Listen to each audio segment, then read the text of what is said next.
Hello, all of you vaingloriously wonderful people. This is the Dinka Jester RR Widebody. And I'm about to find out if it'll off-road. The World Off-Road Series is back for the Agents of Sabotage season. Where we, if you're new to World Off-Road, we take all the vehicles from a DLC, at least that's the way we've done it for the past few seasons now, up and down Mount Chiliad and see which ones do the best. And then they're ranked on a spreadsheet, which there's a link to the description, or the link to the description. There's a link in the description down below to that spreadsheet where you'll find the vehicles broken down by just overall and then by class. We also do a special series in the snow, which you'll probably see next week. It'll kind of interrupt the Agents of Sabotage season because, you know, snow definitely different than dry conditions.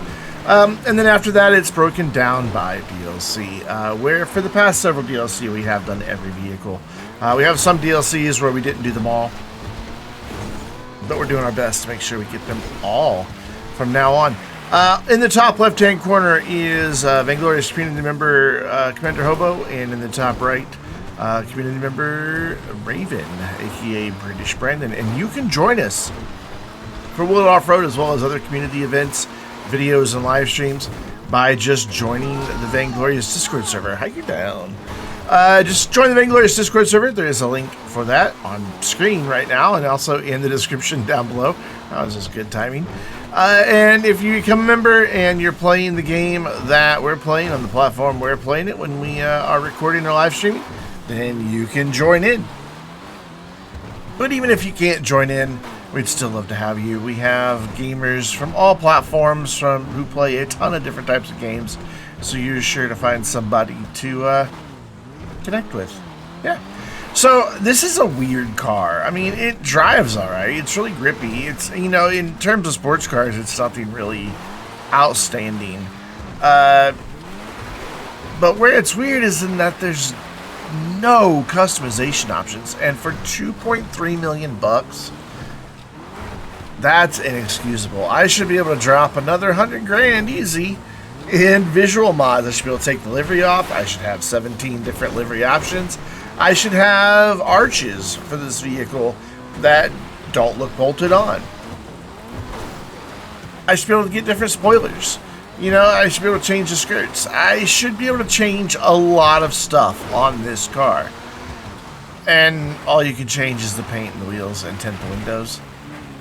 And I guess add, you know, colored headlights, neons, and all that. But as far as visual mods, you're really limited. That livery is not coming off, and you're not changing the fenders or anything like that. But it does climb the mountain pretty well, and we are up in 2 minutes, 35 seconds. So will it off-road?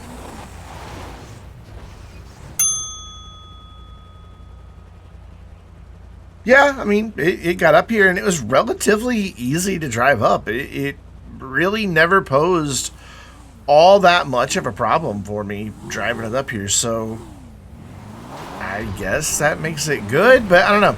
I think the car itself, if it didn't have this livery on there, would look pretty nice. I mean, they did the wide body kit right, but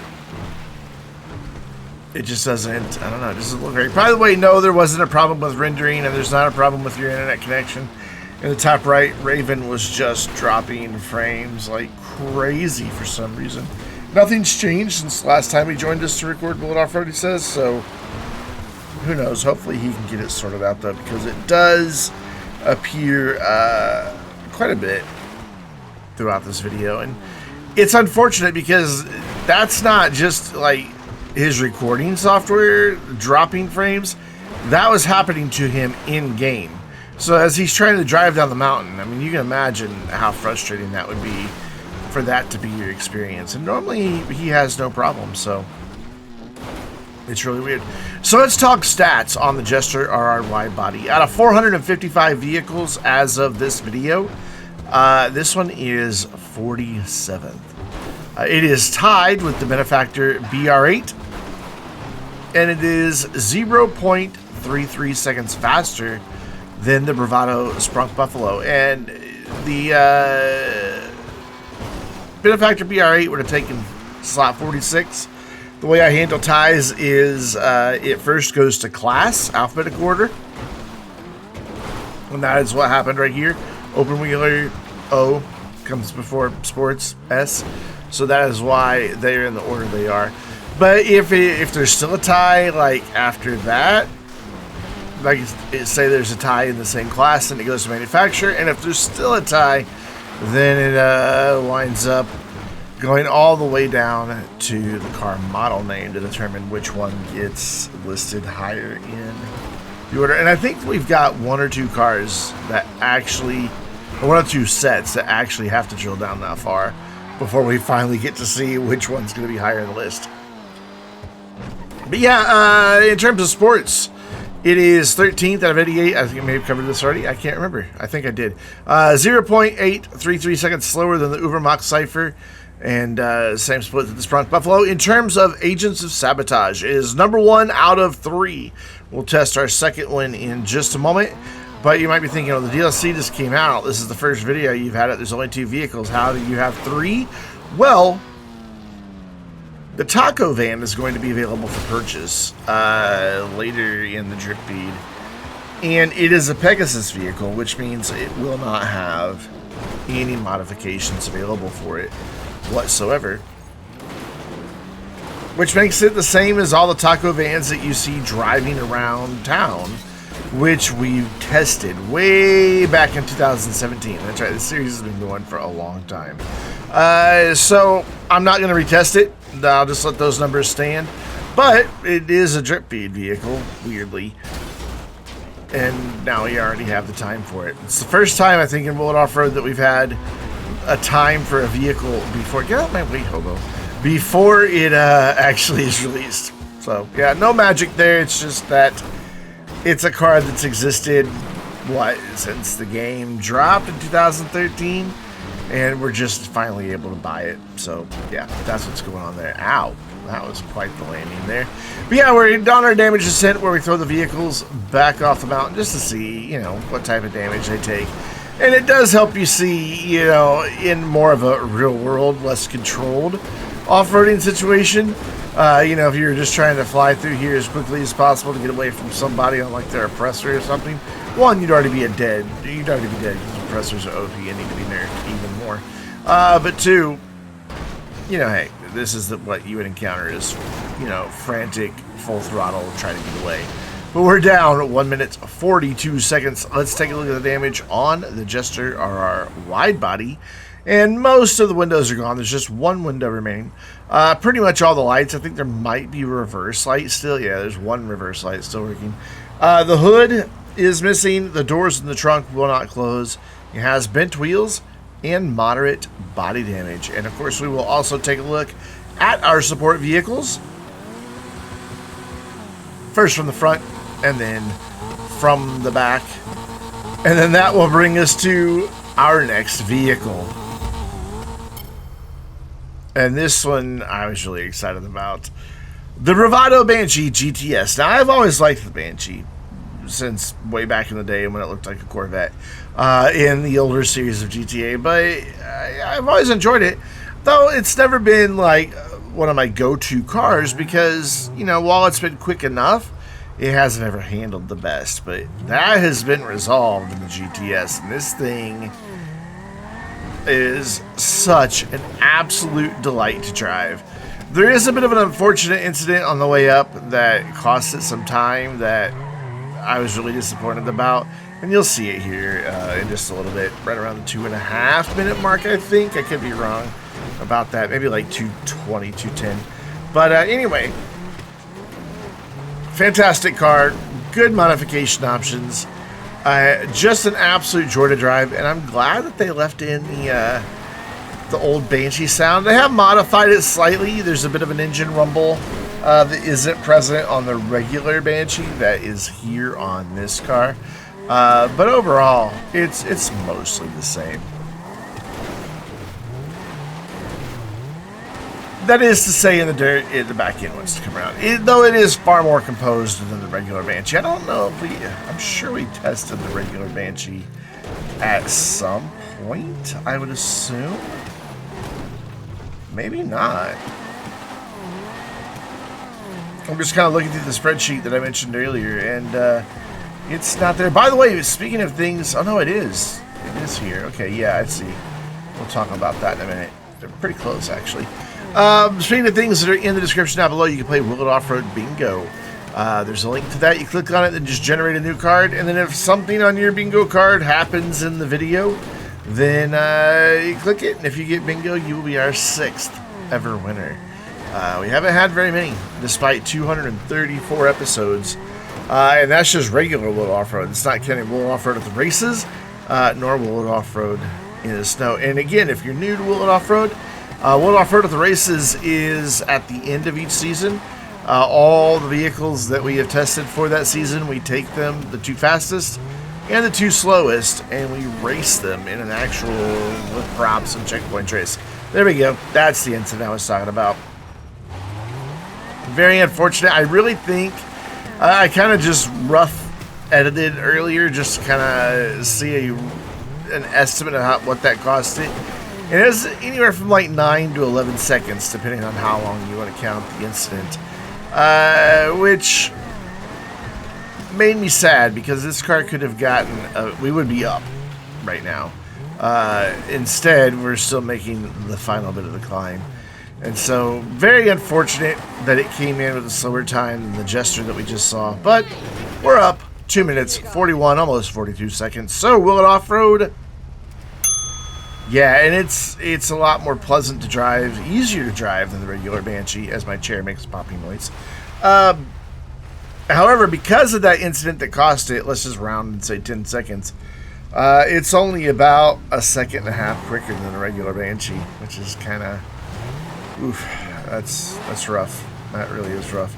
I'm assuming that's the regular Banshee and not the Benny's Banshee. Yeah, because it would be Banshee Custom or I don't know what Banshee. What is the Banshee from Benny's called? Is this still just the Banshee? I have no idea. We will be retesting this once HSW arrives on PC. That is definitely a thing we're going to do. Not all of the HSW cars. There's just too many in my online bank account. Can't handle that. But we'll probably take like the top couple ones from each class and retest those. I'm kind of really looking forward to the monstrosity. But let's talk numbers for the Banshee GTS. Out of 455 vehicles, it's 91st. It is 0.267 seconds slower than the Obey 10F and 0.51 seconds faster than the Annis LG Retro Custom. In sports, it is out of 88 vehicles we've tested, it is 26th. And it's the same splits that I just mentioned because those were both sports cars. It just so happened to be a rare incident where, in the overall, it was bookended by 2 other sports cars. So it doesn't happen very often. And then, in terms of Agents of Sabotage, out of the 3 vehicles that have been tested as of this video, it is second, 6.03 seconds slower than the Jester. I really do think they would have been really close to tied if not having the Banshee be faster than the Jester. It just very sad that happened when they hit the hiker that it spun around. And so, you know, anytime an incident like that happens in the ascent, I always have to make a judgment call. Was this my driving that caused that problem, or was it just part of the car being what it is? And hitting that hiker, I mean, that's a risk you face. And on that portion of the mountain where we hit the hiker, there's not much you can do about it. If there's a hiker there, you're gonna hit him unless you're on a really narrow car or motorcycle. Because there were 2 hikers side by side, there was no way I was going to avoid them. It's unfortunate. But we are down 2 minutes 22 seconds. So let's go back to the top, fling it off the side, and I'm going to take a drink of water while we watch a hobo fail at his jump.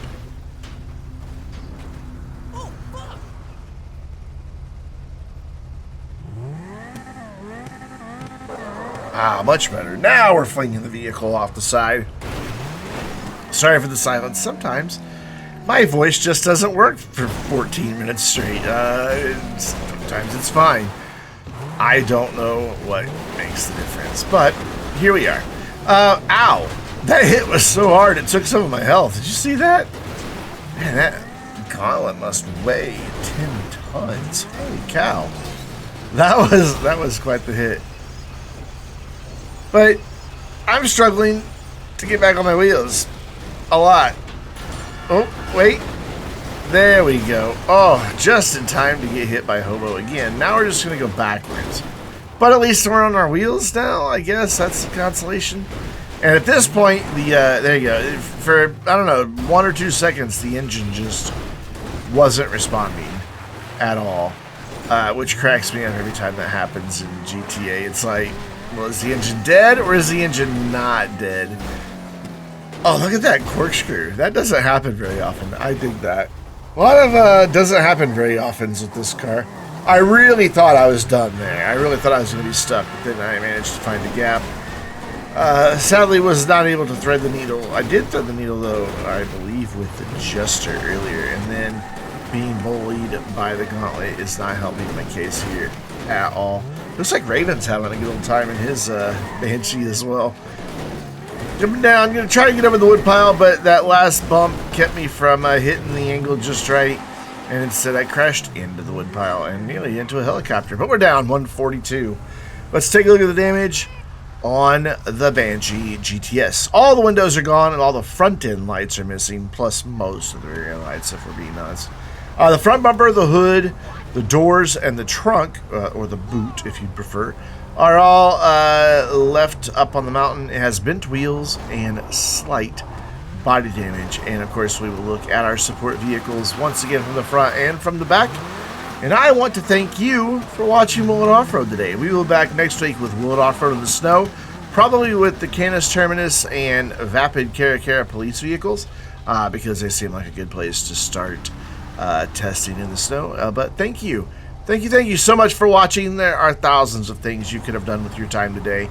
And you chose to spend the time with me on Mount Chiliad in GTA Online. And I greatly appreciate that. Until next time, I'm Brandon, reminding you to stay vainglorious.